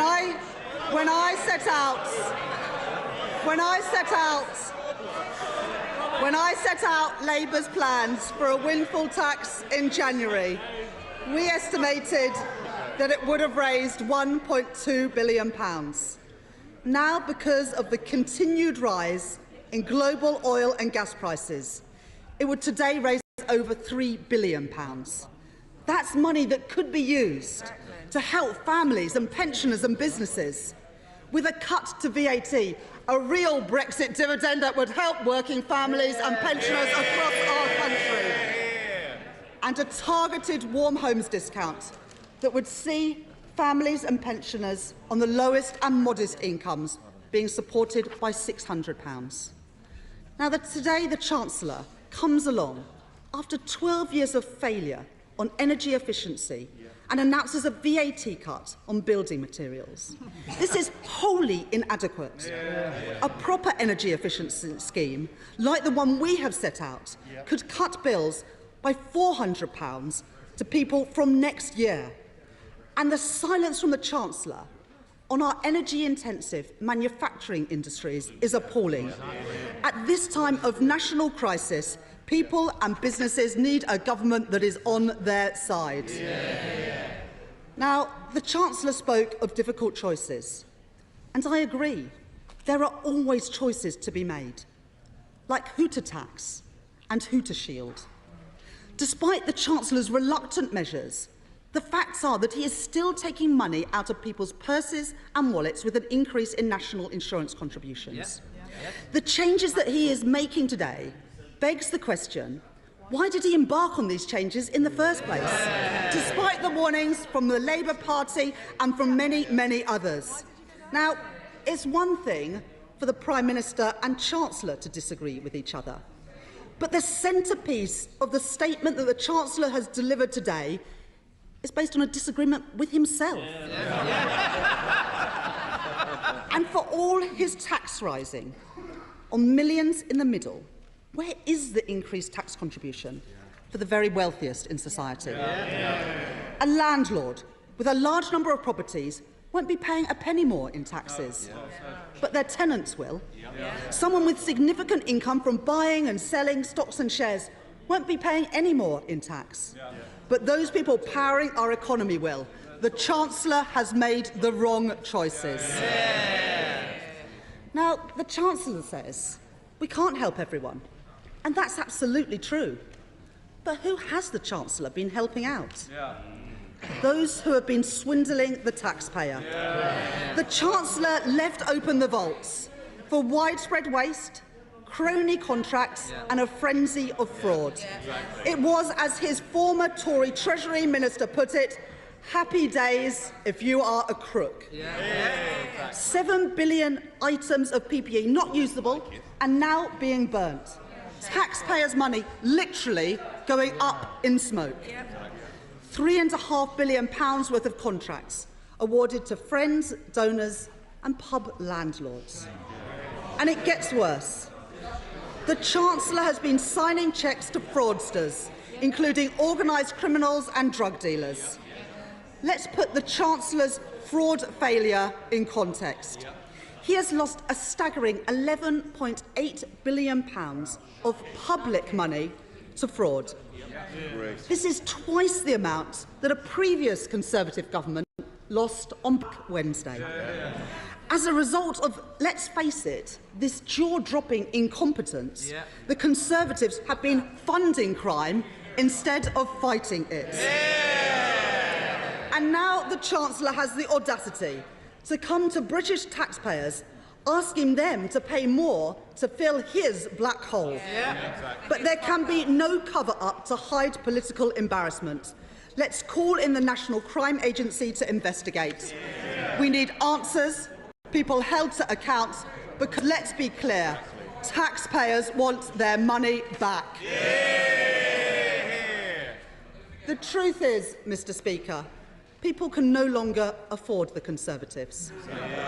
Working families can't, pensioners can't, and businesses can't. The weak growth forecast we've seen today should be flashing red on the Chancellor's desk. And the Chancellor says, in his statement today, that the work starts today. Is he serious? The Conservatives have been in government now for 12 years, not 12 hours. What has taken them so long? Because since his party entered government, the UK has experienced the biggest downgrade in growth of any major economy. With the last Labour government, economic growth was 2.1% a year. Under the last 12 years of the Conservatives, it's averaged 1.5%. And now we know that growth has been downgraded this year too. Now, growth is essential for funding our public services, keeping taxes under control and keeping a handle on public finances too. That's why Labour have announced a tough set of fiscal rules to get our debt and our deficit down. But the truth is that because of this government's failure to get the economy growing, it's this Chancellor that has to put up taxes on families and businesses a staggering 15 times. This Chancellor has raised taxes more in the last 2 years than any previous Chancellor in the last 50. Now, he says it's all down to the pandemic, but the truth is the Conservatives have become the party of high taxation because they are the party of low growth. Now, I understand that the Chancellor has a portrait of Nigel Lawson above his desk. Well, today we've got an energy price crisis, record prices at the pumps, inflation is back. The truth is, he's not Nigel Lawson, Mr. Speaker. He's Ted Heath with an Instagram account.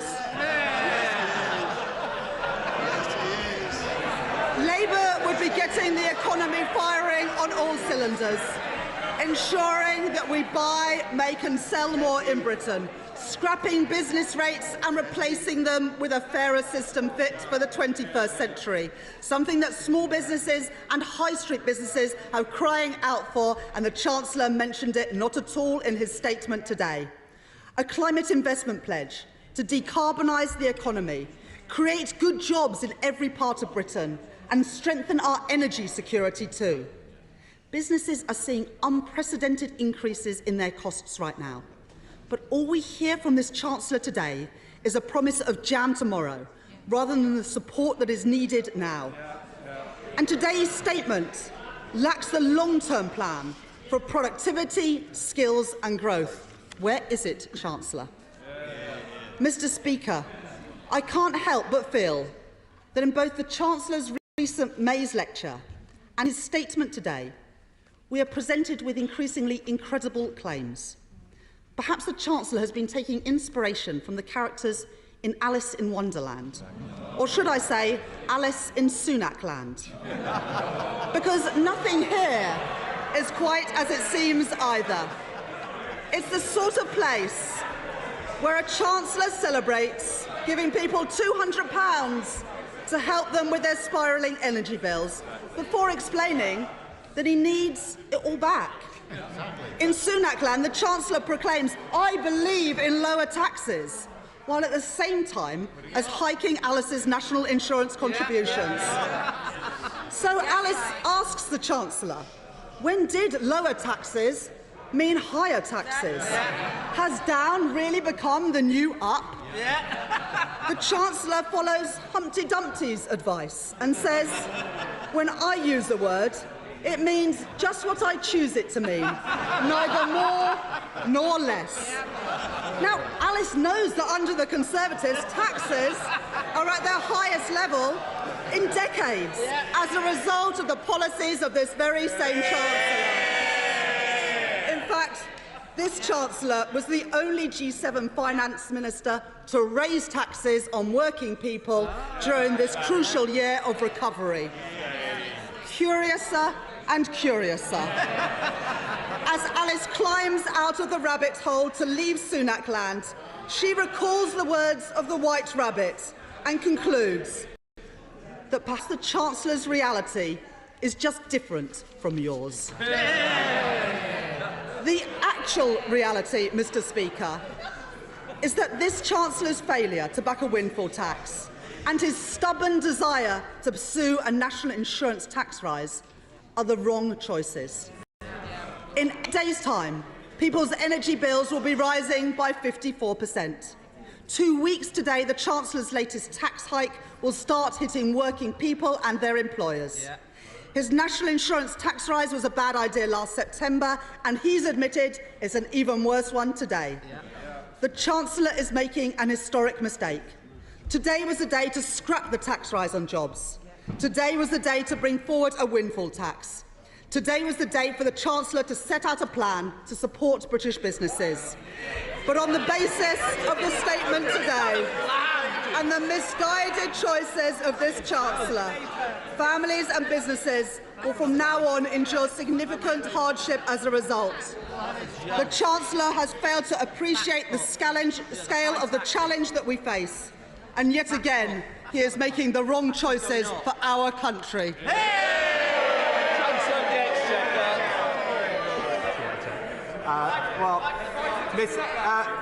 Mr. Speaker, I'd like to thank the honourable lady for her reply, and she raised a number of points which I'll of course come into in due course. But I must say, listening to her statement, it did sound as if COVID and the huge damage that it had done to our economy and public finances had never actually happened. It sounded as if we didn't need to do things like furlough or support businesses and provide emergency funding to schools, to councils and, yes, the NHS.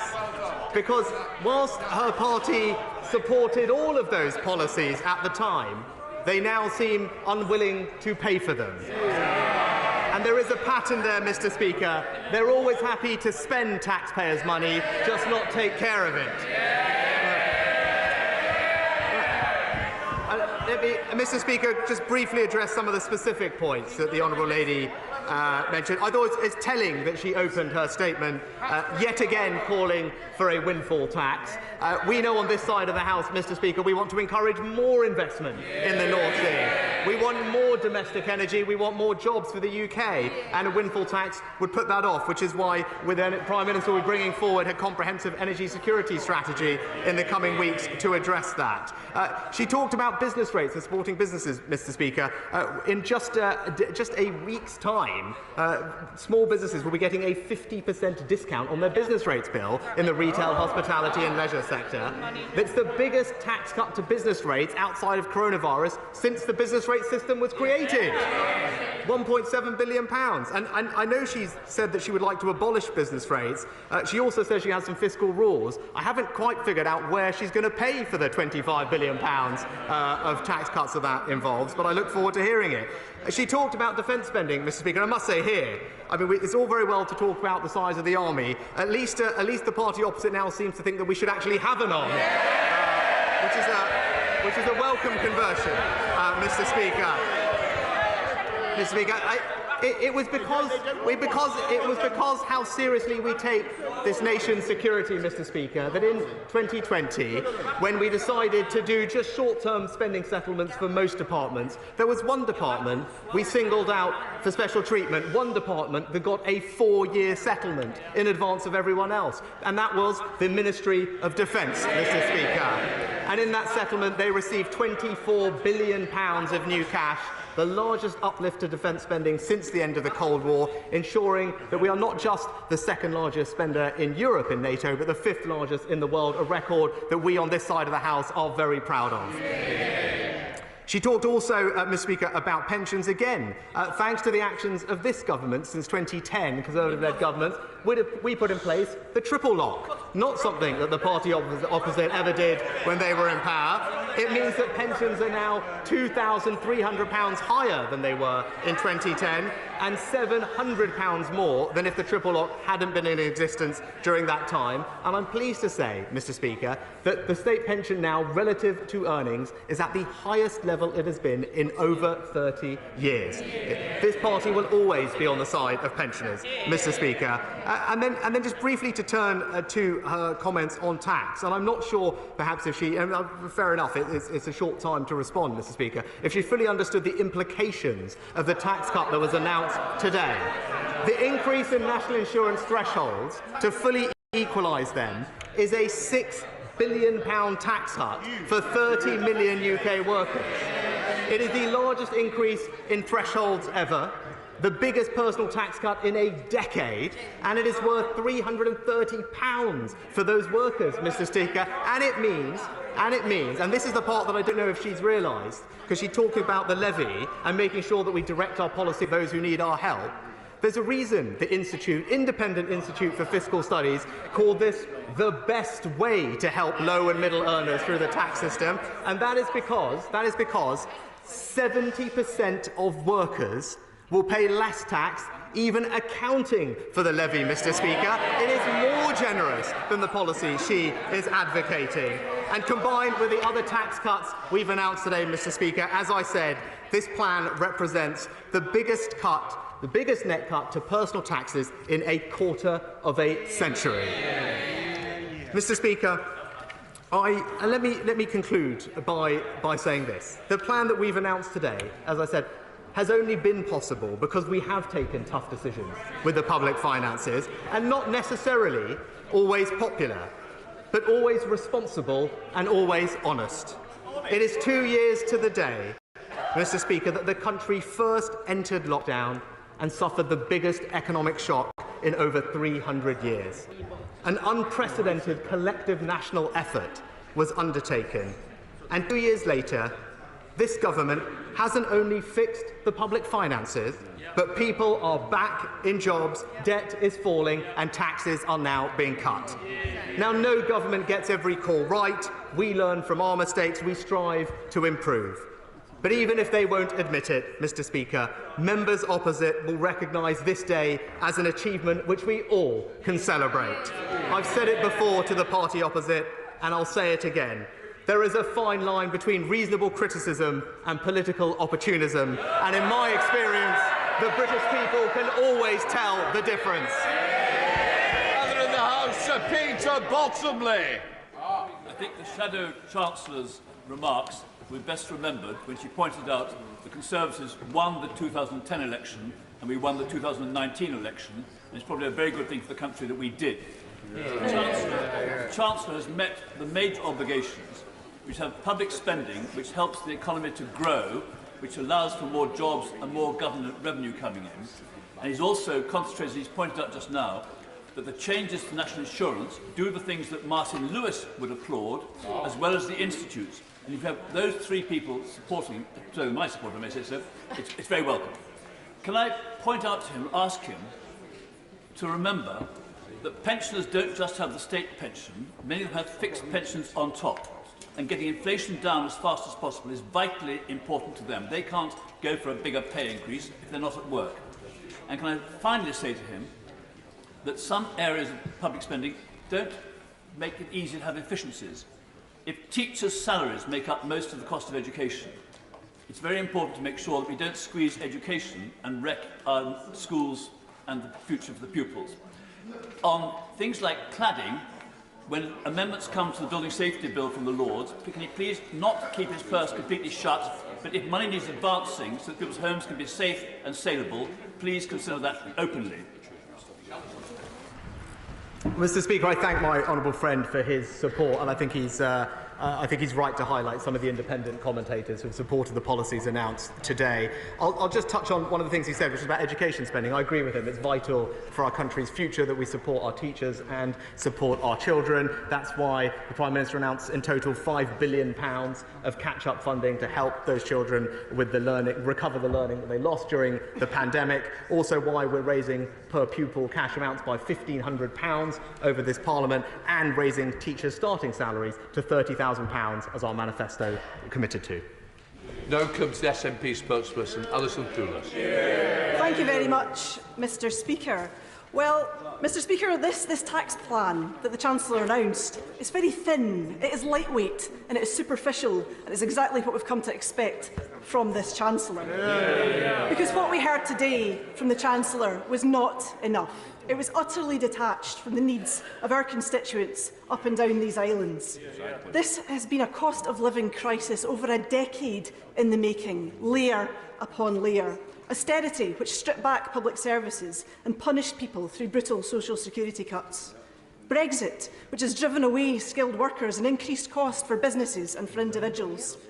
COVID, where we saw public money splurged in its billions on crony contracts, while some people were entirely excluded from support. And now those who got support under SACE are expected to pay tax on it, just to add insult to injury. And now home energy costs, which were already soaring before the increase in hostilities in Ukraine, are forcing households to the brink. Inflation running at 6.2%, its highest in 30 years, hitting the poorest hardest. Food prices rising, especially for the basics, and food banks seeing record numbers of people coming through their doors. The Chancellor said he's going to increase the household support fund, but really, is that it? Is that it? Because people are desperate and they need a good deal more help than that. Mr. Speaker, we know that sanctioning Russia is not cost-free, but the Tories cannot use this as a sleight of hand to distract from the layers of pain which lie beneath the current crisis. Each of these layers has seen political choices and opportunities for change squandered by this UK Tory government and its predecessors, and we see this again today. And this Chancellor has increased taxes more in 2 years than Gordon Brown did in 10, while people are struggling. The Treasury Select Committee issued a report this morning, and it says that the UK Government must take further action to support UK households, in particular those on lower incomes, to manage the subsequent rise in energy and other costs. Now, his announcement on NICs is welcome. We've been calling for it for years. It's not something that the Chancellor should have brought today. It's something he should have brought a long time ago. And hiking national insurance is a tax on individuals, but also, Mr. Speaker, a tax on jobs. Employers are already facing increased costs in energy and materials, and this is a pressure that many businesses will not be able to bear. SMEs in particular need more support. Hospitality and tourism in particular have struggled through the pandemic, and now the Chancellor is moving VAT from 12.5% back to 20% at a time when consumers have much less money in their pockets. We in these benches called for this cut before the Chancellor brought it in, and we support the UK Hospitality's VAT's Enough campaign. Mr Speaker, cutting universal credit by £20 a week at a time when people need it the most. Carly, a single mum, spoke at the gingerbread reception on Monday and told us all how important it was that that money was there, because things are tighter than they have ever been. No further support for people on legacy benefits and disabled people who often face higher energy costs and have no option in those costs. A taper put in place that only helps people that are in work. Benefits just not going far enough, as they don't keep pace with inflation, and a welfare cap that punishes people for their circumstances. And an end to the triple lock, and nothing for the waspy women outside campaigning yet today, still losing out on what should have rightfully been theirs. The Scottish Government, by contrast, is doing what it can within its limited budget to support people, uprating the 8 Scottish social security benefits that we control by 6%, increasing the Scottish child payment to £20 a week, a lifeline to families. This Government should be doing the same. 5p off fuel is something, but it doesn't help those who are paying for trains and buses.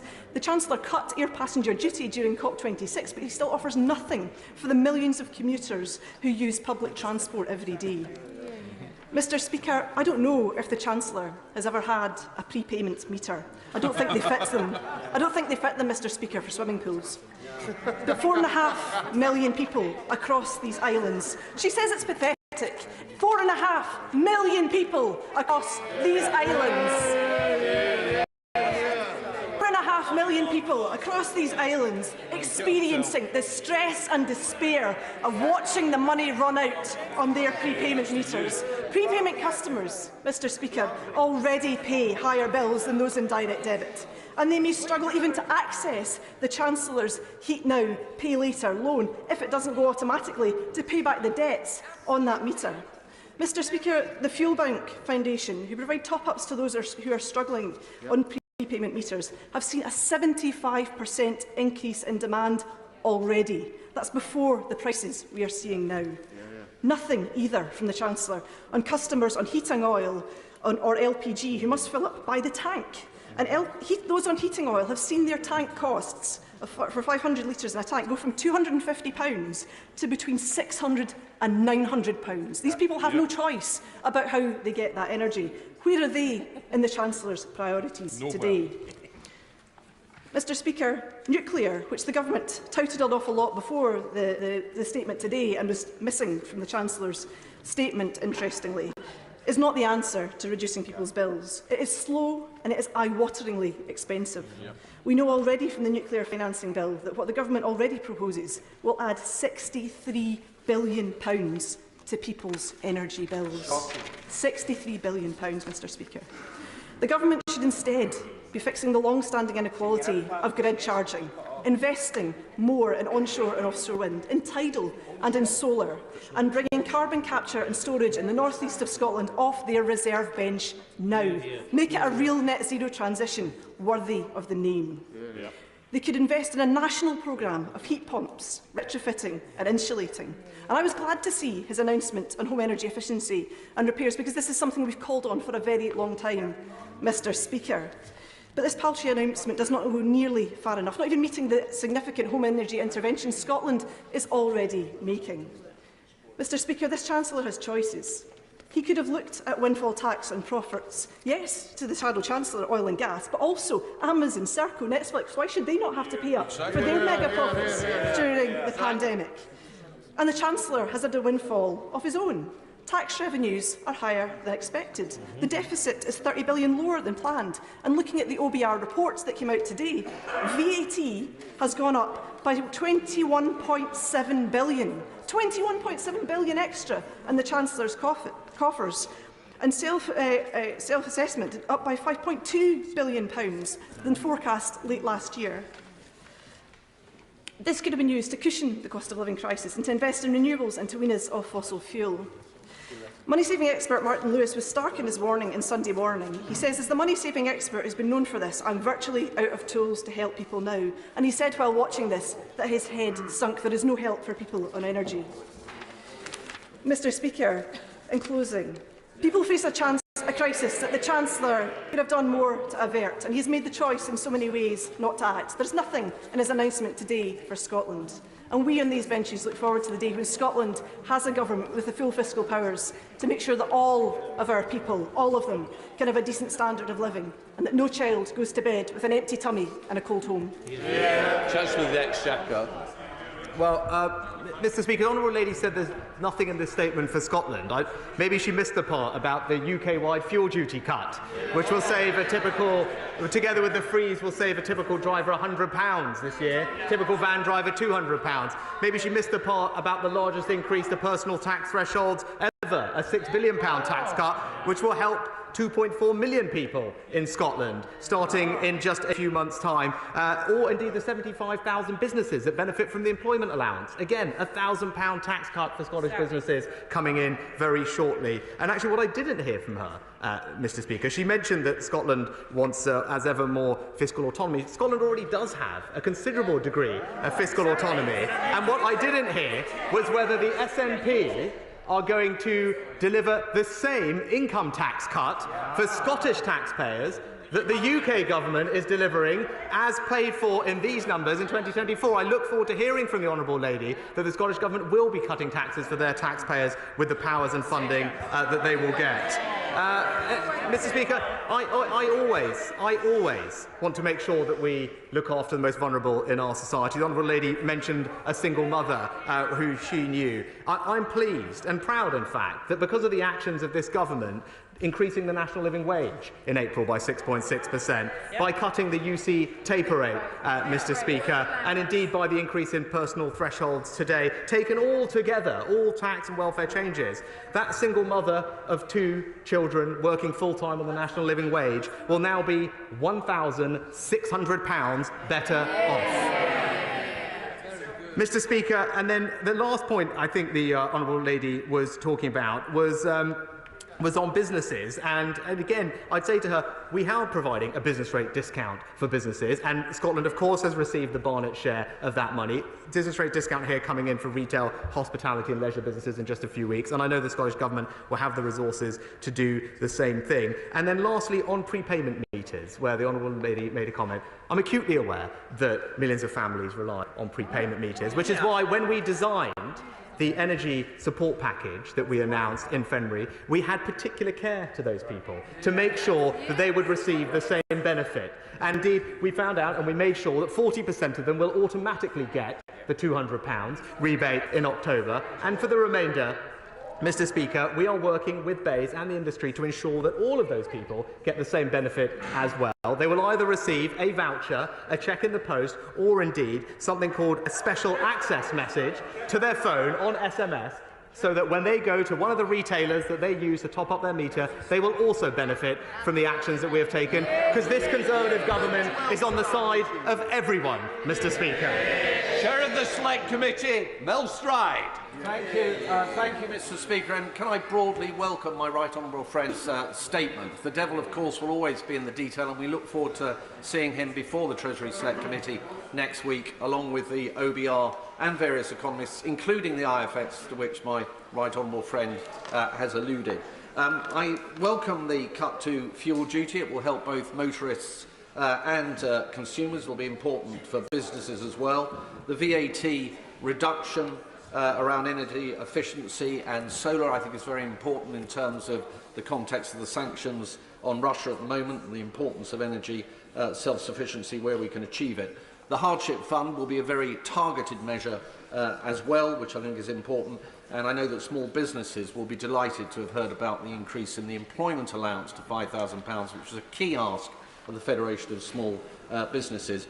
I, along with many others in this House, would like to have seen the national the NI increases for next year to have been scrapped in their entirety, but I have to say that the increase in the threshold that my right honourable friend has announced today has been very significant indeed, and far more significant than I imagined that it would be. The big question that my right honourable friend, of course, will be asked will be, within the context of the fiscal targets that I think we're all agreed we need to meet, has he used enough of that headroom now, as opposed to having it as a hedge against the uncertainties of the future, to which he alluded and which are very real around inflation and interest rates and the effect of that on the cost of borrowing to the government. So I just wonder whether I could ask him to speak a little bit more about his fiscal headroom. He will have had the advantage of seeing the OBR figures, which I have not, and what his assessment is of that, particularly around the deficit target.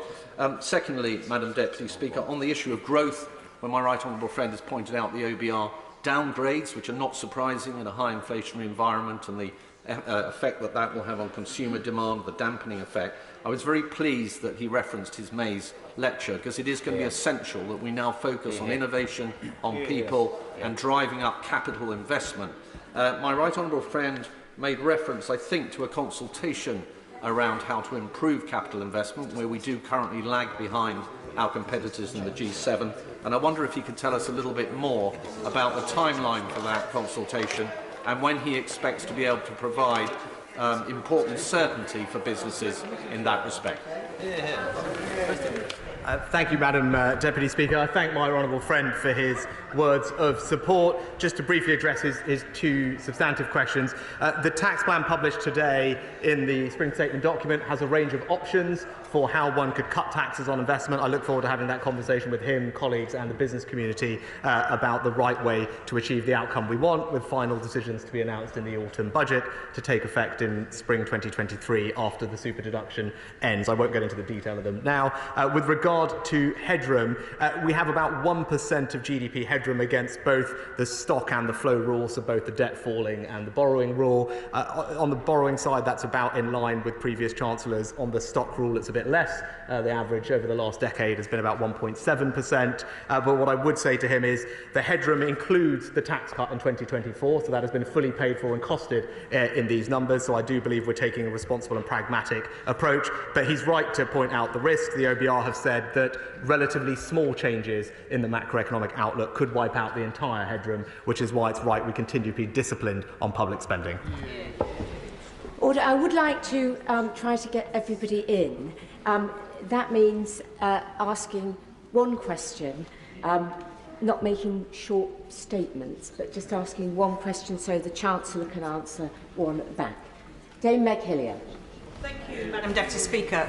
Earlier in Prime Minister's questions, the Prime Minister batted off a question about fraud during COVID by suggesting that it was just about delivering. But it was the Chancellor, Madam Deputy Speaker, that gave the ministerial direction for the bounce-back loans to be paid at such speed that even with a 48-hour longer check, they might have avoided the duplicate fraudulent claims that weren't stopped until a month later. That 4.7 billion in fraud would have mitigated some of the measures, for example, the national insurance increase. Does he now regret that he didn't pause for thought and be more cautious on fraud? Madam Deputy Speaker, I've got a lot of respect for the Honourable Lady, but on this matter I do believe she's wrong, and it's with incredible hindsight to now point out issues that at the time she nor did anybody else raise. And in fact the opposite. I was here on a daily basis being told not to get money out in weeks or months, but to get money out in hours and days. To put longer fraud checks in place would have taken weeks, Madam Deputy Speaker, so I do stand by the decision that we made. We have put various safeguards in place. We have blocked £2 billion of bounce-back loans, 60,000 because of the checks at Companies House. The National Intelligence Service and NCA are now in the process of successfully prosecuting dozens of people. We're striking people off from Companies House, and we're investing more today in the NCA, NATIS and the British Business Bank so they can work on the interventions that we know are doing very well. But I do think it is wrong to pretend now that they wanted to do something at the time, which they didn't. Greg Clark. Thank you very much indeed, Madam Deputy Speaker. Can I congratulate the Chancellor on a tax-cutting, deficit-cutting, tax-simplifying statement, which is very much in the traditions of Nigel Lawson. He